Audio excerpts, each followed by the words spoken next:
There's so many gyms that it's just a big, nice, beautiful build out space with equipment. There really is nothing unique, right? And so if you don't have something unique, I would tell you it's better that you just own the brand and you open your own locations, because if you put that into the hands of an investor and they're not as good as you, it's guaranteed to fail. This is the Reinforce Your Gym podcast with your host, Dustin Vogel. This show is about arming gym owners with the tools, strategies, and lessons they need to take their business to the next level. That way, they can make a greater impact in their community. Now, let's get to work and reinforce your gym. Hey, gym owners, Happy New Year. Welcome in. We got some great episodes lined up for you guys for this coming year, and this is one of them. So today, I wanted to talk about the 4 stages of a fitness franchise, and this applies to you whether you are in a franchise, you're thinking of buying a franchise, or you are a non-franchise, meaning you're an independent brand, but you can take a franchise playbook and apply it to your gym. So really, any gym owner, you're going to get some value from this topic, all right? Now, where did this topic come from? Well, I was talking about it with a friend who actually helps gyms and gym owners launch their concept into a franchise. And he's talking about what is a good actual franchise concept and what is something that really is very, very just not repeatable and not unique and just kind of bland. And so essentially, I just started going over these 4 stages and he said, you're really onto something with this. So I decided, you know what, this is gonna make a great episode. I'm gonna turn it into a podcast. So as a former franchise owner and then also independent gym owner or independent brand owner, I can tell you that these 4 stages apply to you, whether you're in a franchise or you're an independent gym owner, all right? So here's what I wanna call out is that these 4 stages, each one of them take years. And to go from stage 1 to stage 4, we're probably looking at 10 years minimum, maybe even 15 to 20. So don't think that because I say these and explain these really quick, that it just happens at lightning speed, right? These are years and decades to get from one stage to the next, okay? So let's kick things off here, all right? The first stage is the pioneer stage. So this is where you can get into a franchise at a low cost, but the price matches the value. There's usually a low amount of support or systems. You have to have high hustle muscles to be at this stage, all right? This is where the first believers show up, all right? Just like opening a gym, you got founding members. These are your founding franchisees. And it's going to typically be a lot of single location owners. There's not going to be any multi-location owners at this stage, but they're just scrappy. They want an opportunity. They want to find something that can fit within their investment tolerance. And they know it's not perfect because at the end of the day, at this stage, they are not buying an actual franchise engine. They are just buying a logo and a flag that they can stick in the ground and be part of something in the beginning years, right? So the good news for you is the franchise fees tend to be really low, but what you're getting is half-built systems, maybe even non-existent systems. But the cool part is you have a lot of influence. You can give fast feedback loops back to the HQ and the founder and the HQ team and tell them what needs to get better so that the franchise can improve, right? And that's what you want to look for is like a coachable, open-minded HQ, not the authoritarian where they're like, you're going to just do what we say. We don't care about your feedback, right? Because that's how you can get in on a pioneer stage franchise and get a big exit in the future stages, right? So that's basically it. A lot of people are just buying one territory and they see the upside that, wow, like, hey, I'm a little bit of a cowboy. I don't mind the chaos. I don't mind the uncertainty and that, I can see the vision of where this thing's going and I'm bought in. Let's go and let's grow this thing, right? So you kind of get those type of people at this stage. So if you're looking at a franchise and, again, the caution here is if the price is low or too low compared to the other concepts in the same industry, well, these are the right questions to ask, okay? What is breaking most at your current locations, right? That's a good question because that is a preview into what you're going to be dealing with. If that matches your strengths, you might have a great fit here. If that is the opposite of what you like to do, I would tell you to avoid that franchise, right? What does your best franchise owners do differently than the rest, right? So now you want to study top performing owners. And then the third question I'd ask is what changes are you making right now at the HQ to improve the franchise. And so you just want to get a feel for, hey, I asked you earlier, what's the biggest thing that's breaking? Is that what you're working on right now? And that helps you to see the awareness and the feedback loops within the system, right? So if they don't have answers to basic things like this, they're not ready. They're probably still in dreaming stages. And this is really early franchises that have like under 10 locations, right? Like sometimes I've seen gym owners launch, they got like 3 locations, 5. Like that is super early. You better make sure that you really, really align with that brand and you can see it being around a long time. Most franchises don't make it to 20 and beyond. All right. So that is the pioneer stage, early years, probably at least the first 5, could even go longer for a brand new franchise. Now, let's go to stage 2, which is what I call the professionalization stage, right? Things get a little bit more professional here. Systems start to show up from the franchise headquarters. The support gets a little bit more real. Like now they have a dedicated department or team that has coaching calls with owners and actually has that availability, where stage 1, they didn't have that. The franchise is basically growing up, right? It was like a baby. Now it's starting to go through its adolescent years. So now we're going to see a mixture of single location owners and multi-location owners, right? That's where this starts to come up. And at the HQ level, the onboarding improves. There might have been like 1 day of onboarding in stage 1, and now there's a few days, or things are just, getting longer. And now you're seeing actual playbooks and SOPs and checklists and documents and PDFs and plans and visuals. Like you actually are seeing value being created. There's a whole launch plan to follow. And the support team is no longer just the founder with a couple of helpers. It's an actual team with multiple departments to help support the owner, the franchisee, right? And so things are starting to become a little bit more repeatable. It's the Wild West at stage 1. Like every location probably has very different experiences if you went to the mall. Now you're going to start to see like a 50-50 blend. Half of them have really similar experiences, and the other half, it's still the Wild Wild West, right? So fees are going to be higher. Expectations are going to be higher. There's going to be a little bit more rules. They're going to have an actual brand that you need to follow in terms of the messaging and the color scheme and the fonts, dress code. Like things are just getting more professional, which is good.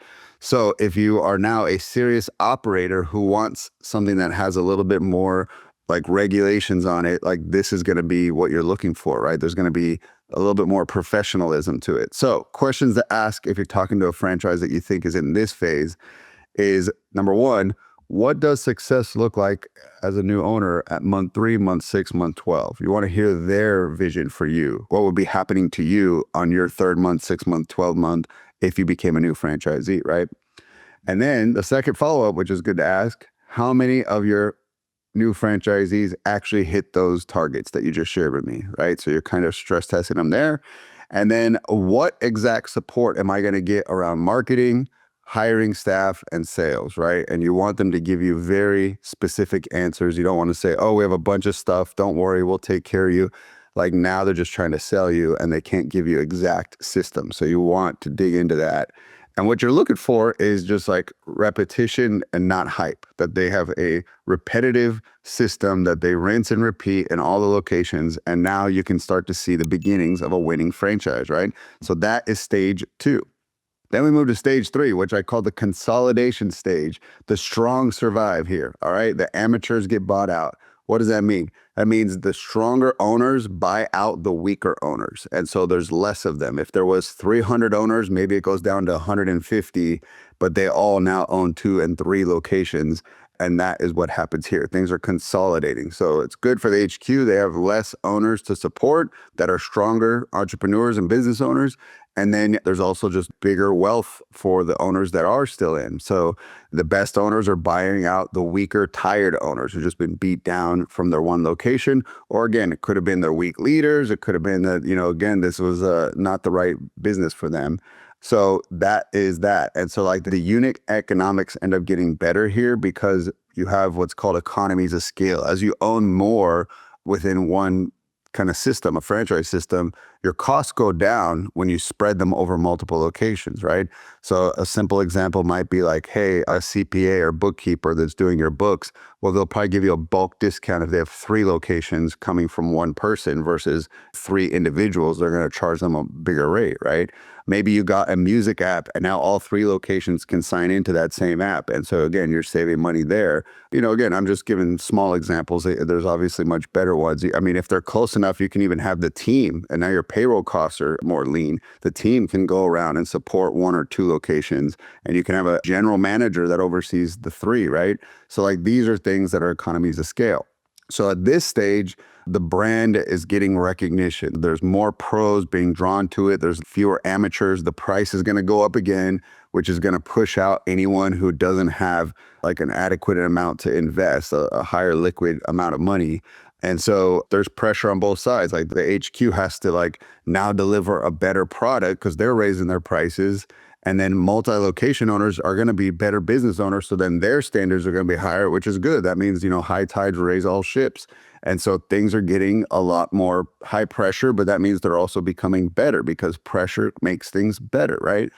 The customer experience is almost identical at every location now, right? Like you go to Chipotle and it tastes exactly the same at all locations. They use the same ingredients, they use the same recipe. It's identical. So that's what you're getting at this stage. Now you're going to start seeing people from an investment standpoint start to look at this brand, and lenders are going to see it as a safe bet, especially when what they call the FDD is showing a high success rate. And so this is now acquisition season because now multi-location owners are buying out single locations and creating enterprise value. They're starting to get the eyeball of investors saying, whoa, you own 3, 5, these things look really good profit-wise. We might be buying you out. And that is where we get to stage 4, the institutional stage, all right? Gym owners, I don't want you to have the reputation in town as the gym that doesn't call people back, all right? We know it's critical when someone's finally made a decision to get healthy and fit that we get to them as quickly as possible.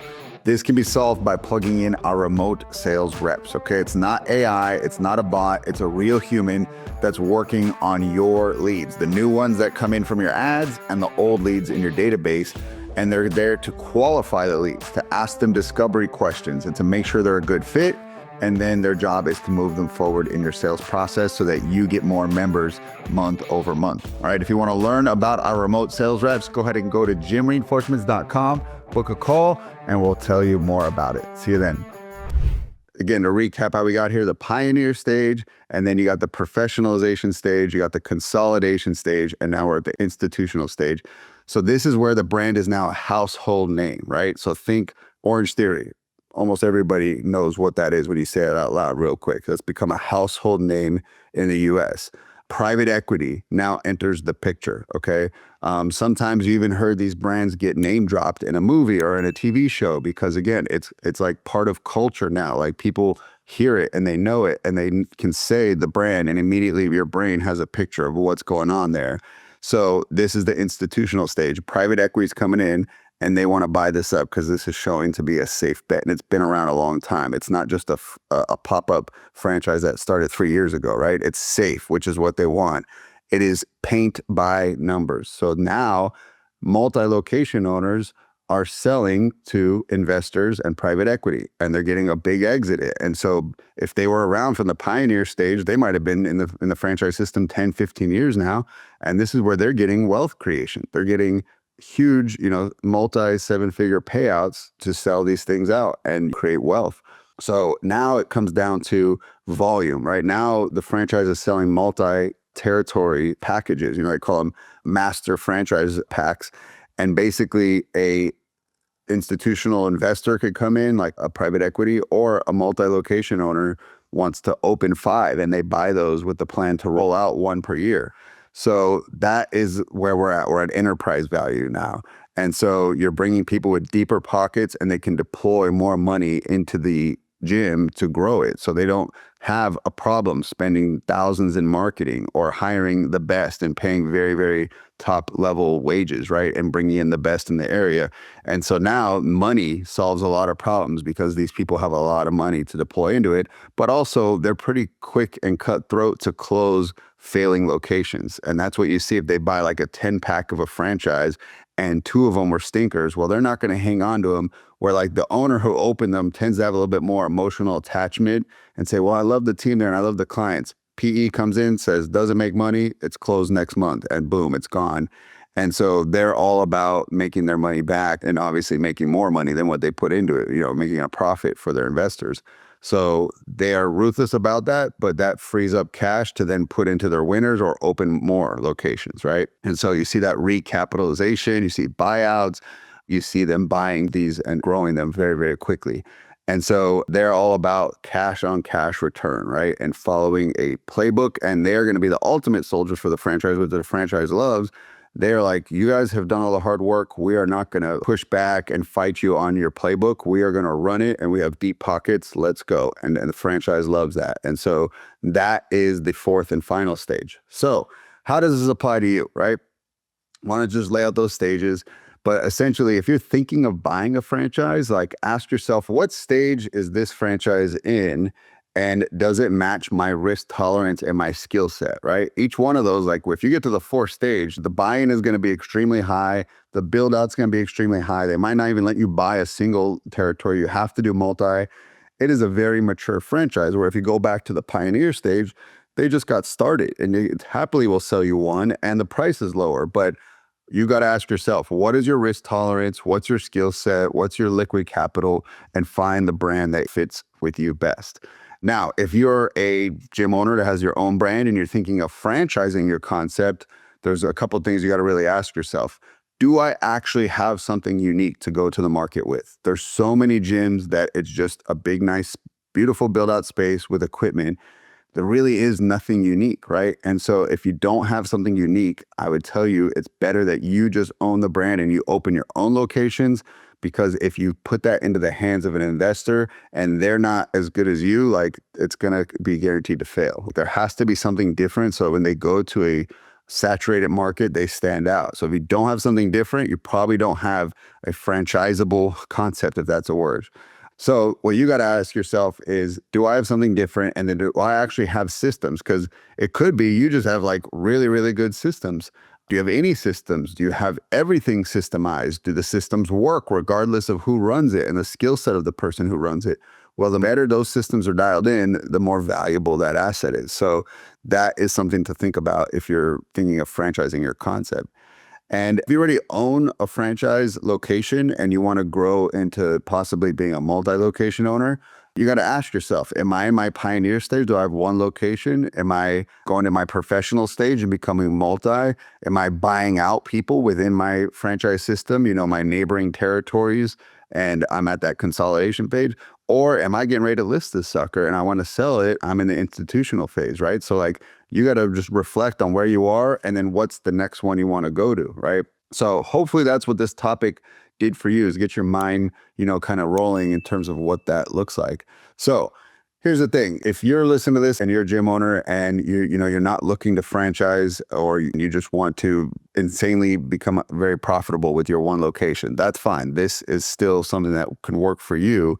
What you're going to hear in all those layers is the systems got better. And most importantly, the client acquisition got really dialed in and the client experience just became identical. So that's all you're trying to do. If you want to just be a single location owner and be super profitable and undeniably repeatable, that's the systems that you want to focus on. It's going to tend to be client acquisition and client retention.